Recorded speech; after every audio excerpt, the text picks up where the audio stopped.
at 10 tonight, Local 2 investigates unlicensed contractors. These are the types of workers who we would invite into our homes and businesses to perform critical repairs and installations. Classified ads are filled with people offering these services. So to help consumers spot those contractors who are not licensed for this work, Local 2 investigator Robert Arnold teamed up with state officials for a hidden camera investigation. They came looking for a payday. Any response? What they found was our cameras. I'm going to be on TV? Yes. Really? You're watching an undercover operation, a partnership between Local 2 Investigates and the Texas Department of Licensing and Regulation. They're going to prey on homeowners. Undercover state investigators set up shop in this vacant Houston area warehouse and scoured ads on the internet and in neighborhood newspapers. Investigators are looking for unlicensed contractors offering their services for electrical, air conditioning, and sign installation work. Remember, Texas law requires anybody advertising or bidding on this type of work to have a valid state license. If they're not licensed, we don't know if they have the experience, the education, or the insurance.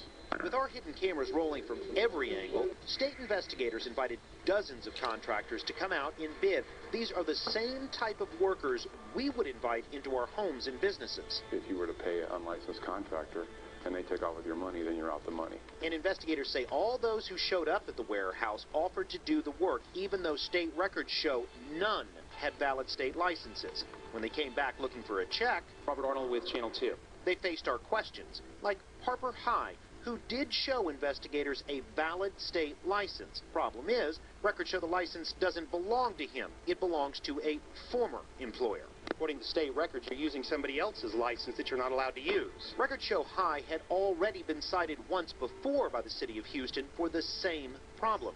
Investigators also found the identical issue with Jose Hernandez. Curious why you're bidding out work when you don't have a proper license according to state records. Is it? Records show Hernandez is also using the license of a former employer. Habla inglés? No. No? Because you were speaking English just fine a minute ago. Hernandez, too, had already been cited once before by the city for using someone else's license. Almost every contractor told us they were not really going to do the work. They were going to have someone who had a valid license come out and do the work.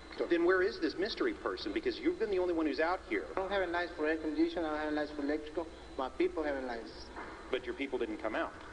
Not today.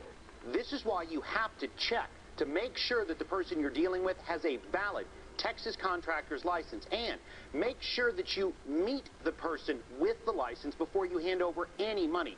Don't just accept the line, I have people who have a license. Lastly, you can check that person's license with the state to make sure it is current and that it really belongs to the person you're dealing with. Now, to do this, we put a link on our website, click2houston.com. Robert Arnold, KPRC Local 2.